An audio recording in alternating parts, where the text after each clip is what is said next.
Assalamualaikum warahmatullahi wabarakatuh. Bagaimana kabar kalian semua? Mudah-mudahan tetap sehat selalu ya. Baiklah, Ibu langsung saja. Sebelum kita belajar, marilah sama-sama kita membaca doa. Berdoa dimulai. Rabbi zidni ilman warzuqni fahman. Berdoa selesai. Nah, untuk materi kita hari ini, kita akan membahas tentang tema G, subtema 3, pembelajaran 5, dan tema H, subtema 1, pembelajaran 1 dan 2. Yang pertama kali akan Ibu bahas ada di pembelajaran 5 subtema 3, yaitu materi bahasa Indonesia tentang teks pidato. Di pembelajaran sebelumnya kalian telah dijelaskan pengertian tentang pidato. Nah, pasti akan muncul pertanyaan-pertanyaan dari kalian, pertanyaan yang seperti ini. Yang pertama, apa yang dimaksud dengan pidato? Nah, pidato itu adalah menyampaikan informasi di depan hadapan orang banyak dengan cara lisan atau secara lisan. Nah, kemudian yang kedua, sebutkan dan tuliskan bagian-bagian dari pidato. Nah, bagian-bagian dari pidato itu apa saja? Bagian-bagian dari pidato yang pertama ada salam pembuka, ya. Kemudian yang kedua ada isi, dan yang ketiga ada salam penutup. Di salam pembuka berisi salam penghormatan dan juga ucapan puji syukur kepada Allah serta kepada Rasulnya. Kemudian setelah itu di bagian isi ada isi ataupun informasi yang ingin disampaikan. Dan di bagian penutup berisi pesan, himbauan ataupun ajakan kepada masyarakat. Lalu bagaimana cara kita untuk menyampaikan pidato yang baik? Nah, caranya yang pertama harus menggunakan suara yang lantang. Kemudian pelafalan bahasanya harus jelas, dan penguasaan materinya pun harus bagus dan mantap. Nah, kemudian mata harus tertuju kepada audiens. Dan yang terakhir adalah adanya komunikasi antara orator dengan stakeholder atau audiens. Orator itu apa? Orator itu adalah orang yang menyampaikan pidato. Kalau stakeholder itu adalah pendengar pidato. Selanjutnya kita akan membahas tema H, subtema 1, pembelajaran 1 dan 2. Lebih jelasnya lagi silakan simak video berikut Kali ini kita akan belajar IPA tema 8, rotasi dan revolusi.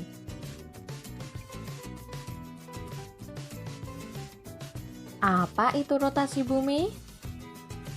Rotasi bumi adalah proses perputaran bumi pada sumbunya atau porosnya dari arah barat ke timur. Lamanya proses rotasi bumi ini disebut dengan kala rotasi, yang membutuhkan waktu selama 23 jam, 56 menit, 4 detik. Nama lain kala rotasi adalah 1 hari.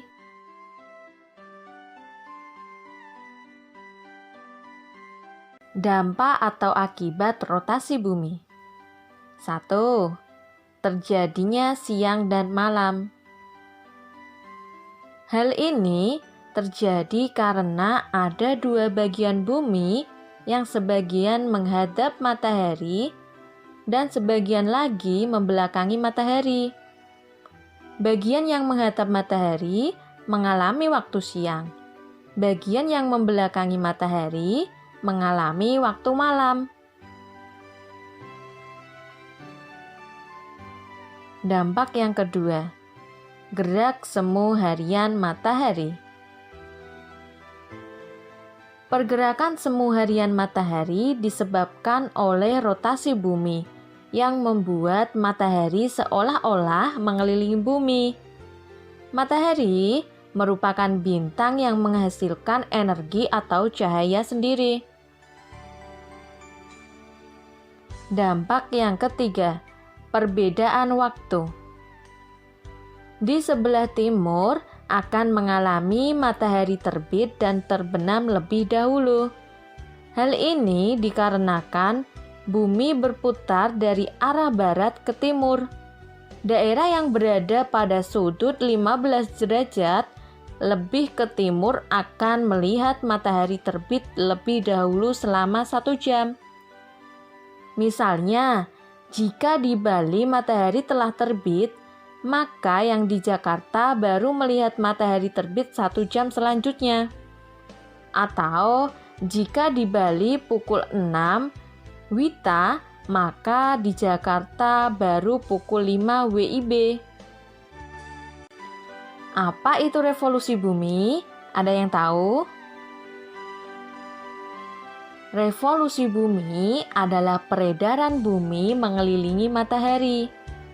Lamanya proses revolusi bumi ini disebut dengan kala revolusi yang membutuhkan waktu selama 365/4. Nama lain kala revolusi adalah 1 tahun. Berikut adalah simpulan dampak rotasi bumi dan dampak revolusi bumi. Yang pertama, dampak rotasi bumi. 1. Terjadinya siang dan malam. 2. Gerak semu harian matahari.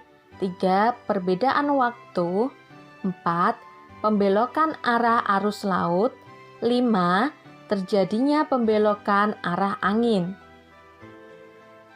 Dampak revolusi bumi. 1. Perbedaan lama waktu siang dan malam. 2. Gerak semu tahunan matahari. 3. Perubahan rasi bintang. 4. Ditetapkannya kalender Masehi. 5. Adanya perubahan musim. Oke, kita mulai dari kawasan Asia Tenggara. Silakan perhatikan peta Asia Tenggara tersebut. Nah, itu ada peta masing-masing negara dengan warna berbeda. Di paling bawah sendiri ada negara Timor Leste. Itu termasuk kawasan Asia Tenggara, tetapi Timor Leste tidak masuk ke organisasi ASEAN ya. Semua negara yang ada di peta tadi adalah negara tetangga dari Indonesia ya. Negara tetangga itu apa? Negara tetangga adalah negara-negara yang berada di sekitar Indonesia. Apakah Australia juga negara tetangga? Iya, tapi tidak berada di kawasan Asia Tenggara. Oke, letak astronomis kawasan Asia Tenggara adalah antara 29 derajat lintang utara dan 6 derajat lintang selatan. Sebagian besar wilayah Asia Tenggara berada di daerah tropis, ya, berada di sekitar garis khatulistiwa. Karena terletak di daerah tropis, curah hujannya tinggi dan banyak memiliki hutan lebat, serta memiliki 2 musim, yaitu musim penghujan dan musim kemarau. Di Asia Tenggara ada salah satu daerah pertanian yang subur, yaitu daerah aliran Sungai Mekong. Sungai Mekong itu melintasi negara Tiongkok atau Cina, Myanmar, Laos, Thailand, Kamboja, dan Vietnam. Jadi meliputi wilayah yang sangat luas. Kawasan Asia Tenggara berada di jalur lalu lintas yang menghubungkan Samudra Pasifik dan Samudra Hindia antara Asia dan Australia. Asia Tenggara juga dilalui jalur pelayaran Asia Timur dan Asia Selatan. Di Asia Tenggara sering terjadi gempa tektonik dan vulkanik karena dilalui pegunungan muda yang masih aktif. Nah, kita akan bahas sekarang mengenai kondisi alam dan fakta menarik negara Singapura. Perhatikan ya, itu petanya.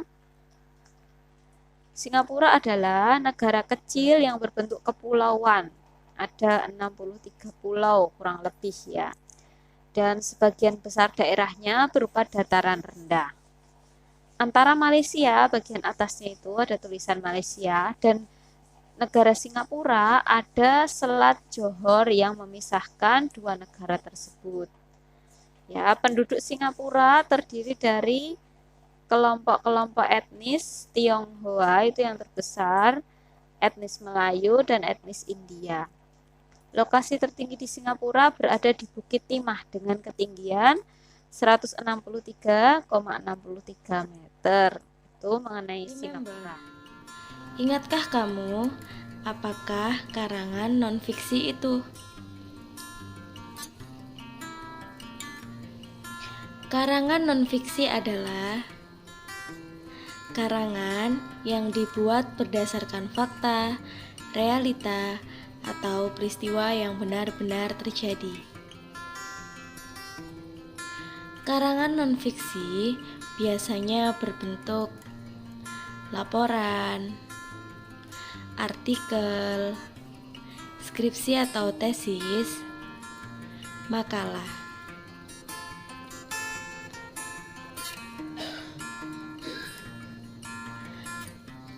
Perbedaan karangan fiksi dan non-fiksi. Pada karangan fiksi, ceritanya berisi karangan. Pada non-fiksi, ceritanya berdasarkan fakta. Pada fiksi, bersifat imajinatif. Pada non-fiksi, bersifat informatif. Pada fiksi menggunakan bahasa kiasan, sedangkan pada non-fiksi menggunakan bahasa yang lugas.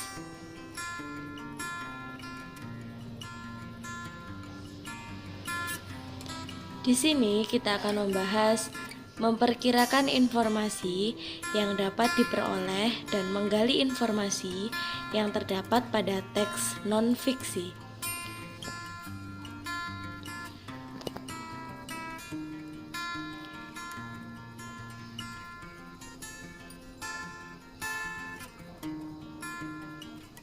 Mengidentifikasi informasi dari teks non-fiksi. Teks non-fiksi merupakan tulisan berdasarkan data dan fakta. Jenis-jenis teks non-fiksi antara lain sebagai berikut. Yang pertama, esai. Esai adalah tulisan berisi opini penulis tentang suatu hal yang dinilainya. Sejarah. Sejarah adalah silsilah, asal-usul, dan riwayat suatu tempat atau kejadian. Yang ketiga, buku teks. Buku teks adalah buku teori tentang suatu ilmu yang disusun untuk tujuan pembelajaran.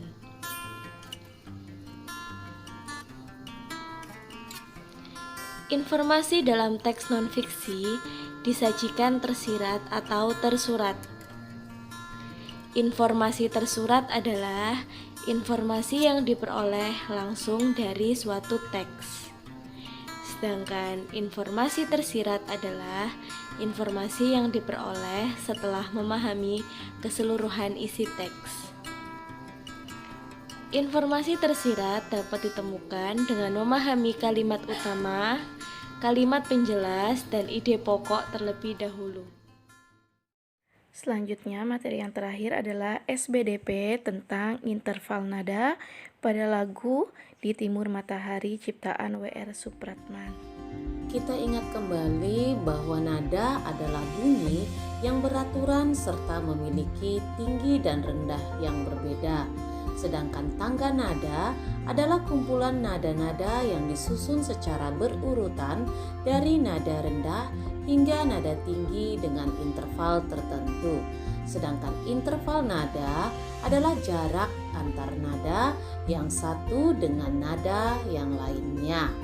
Contoh, kita perhatikan interval nada pada tangga nada diatonis C mayor adalah 1 1 setengah 1 1 1 setengah. Jika kita perhatikan tuts yang ada pada pianika, maka jarak antara tuts putih ke tuts hitam bernilai setengah nada. Jarak tuts putih ke tuts putih bernilai setengah nada.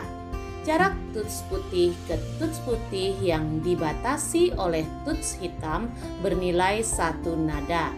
Maka kita dapat melihat bahwa jarak nada C ke D, D ke E, F ke G, G ke A ke B bernilai 1. Sedangkan nada E ke F, dan nada B ke C bernilai setengah. Untuk tugasnya adalah yang pertama, kamu kerjakan bagian ayo aplikasikan pada halaman 4. Yang kedua, kerjakan ayo eksplorasi pada halaman 7. Dan kemudian kamu mainkan nada pada lagu Di Timur Matahari menggunakan pianika. Kamu kirim dalam bentuk video melalui Classroom.